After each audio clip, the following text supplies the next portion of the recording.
पश्चिम बंगालमध्ये भाजपनं 200चा टप्पा गाठलाय. त्यामुळे भाजप आता सत्ता स्थापनेच्या दिशेने प्रवास करतोय. देशभरात भाजपकडून विजय साजरा करण्यात येतोय. सध्याच्या मिळालेल्या आकडेवारीनुसार ममता बॅनर्जींना हा सर्वात मोठा धक्का मानला जातोय. यावर भाजप नेते आशिष शेलार यांनी ममता बॅनर्जीवर निशाणा साधलाय. पाहूया. आज एक अभूतपूर्व यश आपल्या डोळ्यासमोर दिसतंय.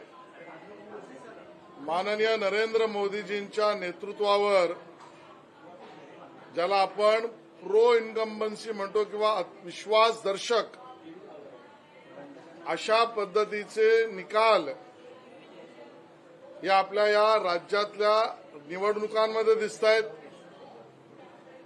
पश्चिम बंगालमध्ये तृणमूल काँग्रेसचा तंबू उखाड दिया. ममता बॅनर्जी यांचा कुराज्य आणि त्यांच्या राज्यात होत असलेले नागरिकांवरचे अन्याय अत्याचार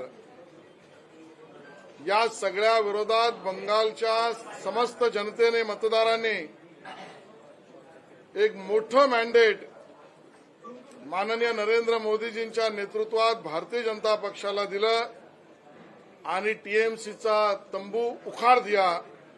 या पद्धतीचं चित्र समोर येत आहे. आसाममध्ये पुन्हा एकदा मोठ्या प्रमाणात आसामी नागरिकांचा, मतदारांचा विश्वास भारतीय जनता पार्टी माननीय नरेंद्र मोदीजींच्या नेतृत्वात आणि तिकडचे मुख्यमंत्री हेमंता यांनी केलेल्या कार्यावर पुन्हा एकदा विश्वास जनतेने भारतीय जनता पक्षाला दाखवला. अभूतपूर्व यश आसाममध्ये मिळालंय.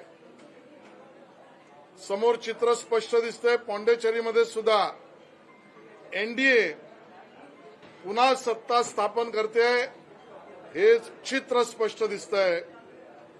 आणि विरोधक नामोहरम जनतेने त्यांना नाकारलं, हे चित्र सुद्धा आपल्याला माननीय नरेंद्र मोदीजींच्या नेतृत्वात एनडीएचा पॉंडेचेरीत दिसत आहे. आपण बघितलंय केरळामध्ये सुद्धा सर्व निकाल समोर येतील, पण भारतीय जनता पक्षाची वाढ, मतांची वाढ, जागांची वाढ हे आता हळूहळू स्पष्ट दिसेल. तामिळनाडूमध्ये सुद्धा डीएमकेचा पराभव हा आता दृष्टिक्षेपात दिसतोय. आणि म्हणून माननीय नरेंद्र मोदीजींच्या नेतृत्वात संपूर्ण हिंदुस्थान हा आता मजबूत भारतीय जनता पक्ष आणि एनडीए बरोबर उभा आहे, हे चित्र दिसतंय. आणि याचा आनंदोत्सव हा पूर्ण देशभर आणि महाराष्ट्रात सुद्धा आम्ही साजरा करतो आहोत. भाजपा दणदणीत विजय. आज मुझे बताना है कि मैं बहुत हर्ष और उत्साह है कि जिस प्रकार के नतीजे सामने आ रहे हैं उसमें माननीय नरेंद्र मोदी जी के नेतृत्व में भारतीय जनता पार्टी को बड़ा यश मिला है. यह अभूतपूर्व यश है.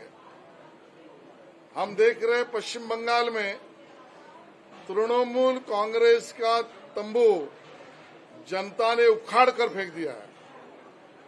ममता दीदी का कुराज्य, नागरिकों पर अन्याय और लांगुल चालन की नीति, इसको जनता ने नकार दिया. माननीय नरेंद्र मोदी जी के नेतृत्व में अभूतपूर्व यश ये पश्चिम बंगाल में मिला है.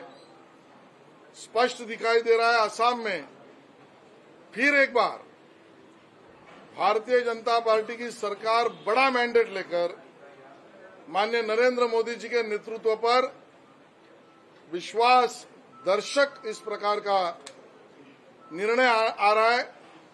हमारे मुख्यमंत्री हेमंता, इन्होंने किया हुआ कार्य ये भी स्पष्ट रूप से दिखाई दे रहा है, उसको समर्थन दिखाई दे रहा है.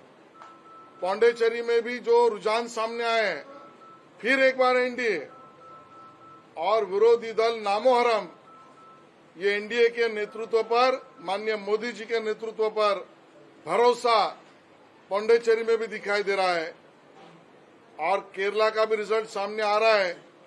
भारतीय जनता पार्टी वोटों में बढ़ रही है, भारतीय जनता पार्टी के आंकड़े भी बढ़ रहे हैं। ये चित्र आगे आगे स्पष्ट होगा। तमिलनाडु में भी डीएमके का परास्त होना अब स्पष्ट हो चुका है। पूरे देश में भारतीय जनता पार्टी माननीय नरेंद्र मोदी जी का नेतृत्व और एनडीए इसका जल्लोष दिखाई पड़ रहा है। मैं सभी मतदाताओं का धन्यवाद करूंगा। मैं भारतीय जनता पार्टी के कार्यकर्ता जिन्होंने ये यश संपादन किया उन कार्यकर्ताओं को भी धन्यवाद दूंगा और विशेष रूप से केरला और पश्चिम बंगाल में हमारे कार्यकर्ताओं ने बहुत प्रतिकूल परिस्थिति में इतनी समस्याएं थी, जान की बाजी लगाकर, मैं फिर एक बार कहता हूं, जान की बाजी लगाकर पश्चिम बंगाल में और केरला में हमारे कार्यकर्ताओं ने एक दृढ़ संकल्प किया, कईयों का बलिदान हुआ और फिर भी उनके प्रांत की जनता के प्रति और पार्टी के प्रति कमिटमेंट स्पष्ट दिखाई दिया। उन कार्यकर्ता और परिवारों का भी मैं धन्यवाद करना चाहता हूं। और सबसे बड़ी बात, माननीय नरेंद्र मोदी जी का नेतृत्व के ऊपर हिंदुस्तान ने विश्वास फिर एक बार दिखाया। माननीय अमित भाई शाह जी, माननीय हमारे राष्ट्रीय अध्यक्ष नितिन नवीन जी और उस राज्यों के नेताओं ने जो परिश्रम किया उसके लिए भी उन सभी नेताओं का अभिनंदन और धन्यवाद करना चाहता हूं। आशीष जी, विरोधक कह रहे हैं कि वेस्ट बंगाल में एसआईआर का काफी बड़ा हाथ रहा है। तो केरला में क्या हुआ है? जो विरोधक ये बात करे अपने गिरेबान में झांक के देखे। अगर पश्चिम बंगाल में एसआईआर की अगर बहानेबाजी है तो केरला के रिजल्ट को क्या कहेंगे?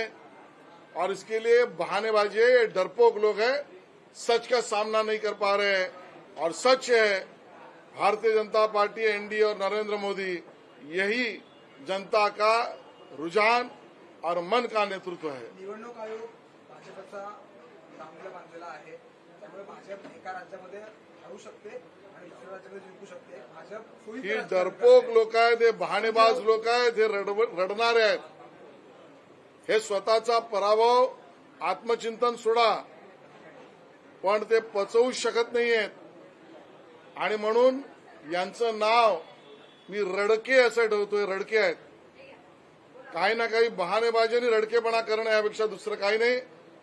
थोडी जरी अक्कल असेल तर आत्मचिंतन त्यांनी करावं। आणि मी मागेही म्हटलं होतं, जो जो उबाटा सेनेबरोबर गेला तो हरला, त्याचं राजनैतिक पानिपत झालं। आणि त्या ठिकाणी तामिळनाडूत सुद्धा उबाटा सेनेवाले स्टॅलिनची बरोबर करत होते, सलगी करत होते, पराभव। इथे ममता बॅनर्जींबरोबर करत होते, पराभव। त्यामुळे जो जो उबाटा सेनेबरोबर गेला तो पराभूत झाला, हे स्पष्ट चित्र आहे। आशिषजी, आपण पाहिलं असेल तर महाराष्ट्राची निवडणूक झाली, आता या निवडणुकीत आपल्या पक्षाला यश मिळते, पण विरोधक कुठेतरी ते मान्य करत नाहीत। सारखं त्यांच्याकडून सांगण्यात येते की यंत्रणांचा वापर। सकाळी सूर्य निघाला, मला नाही दिसला, संध्याकाळी चंद्र निघाला, मला नाही दिसला, रात्रीचे तारे लुकलुकले, मी नाही पाहिले। त्याला उत्तर काहीच देता येऊ शकत नाही। ती डोळ्यावरची पट्टीच आहे असंच म्हणता येईल। मला महाराष्ट्रात सुद्धा ज्या 2 पोटनिवडणुकांचे निकाल समोर येत आहेत त्यातही मोठे यश हे महायुतीला, भारतीय जनता पार्टीला दिसतंय। माननीय देवेंद्र फडणवीसजींनी ज्या विकासाचं राजकारण त्या ठिकाणी केलं, जनतेचा आशीर्वाद देवेंद्रजी, एकनाथ शिंदेजी, सुनेत्राताई पवार या सरकार आणि नेतृत्वाच्या मागे स्पष्ट दिसतोय, हे त्या ठिकाणी उल्लेख करायचा आहे। ममता बॅनर्जी म्हणतात अजूनही काउंटिंग सुरू आहे, निकाल जेव्हा शेवटचे येतील तेव्हा त्याचा निकाल बदलला असेल, तुम्हाला काय वाटतं? बघा, त्यांना काय बोलायचंय बोलू द्या। निकाल समोर काय सांगतायत ते मी सांगतोय। आणि त्यामुळे ज्यांनी डोळ्यावर पट्टी बांधली आहेत त्यांना रस्ते सगळे काळोखातलेच दिसतील। सर, तमिलनाडु में एक सरप्राइजिंग विक्ट्री नजर आई है टीवीके की, आप कैसे देखते हो आप कि आप उनको एक देखिए, मैं इसके ऊपर विश्लेषण नहीं कर सकता, लेकिन स्टैलिन और उनके पार्टी को लोगों ने नकारा है। इसका मतलब स्पष्ट है, जो भी जनता हित में काम नहीं करेगा, जनता उसको नकारेगी। आसाममध्ये पण खूप मोठं यश आपल्याला प्राप्त होतंय हेमंत बिस्वा शर्मा यांच्या नेतृत्वामध्ये. कशा प्रकारे त्या देखील निवडणुकीकडे आपण नाही, मी मगाशी म्हटलं की आसामच्या जनतेने पुन्हा एकदा आम्हाला यश, आशीर्वाद आणि सेवेची संधी दिली.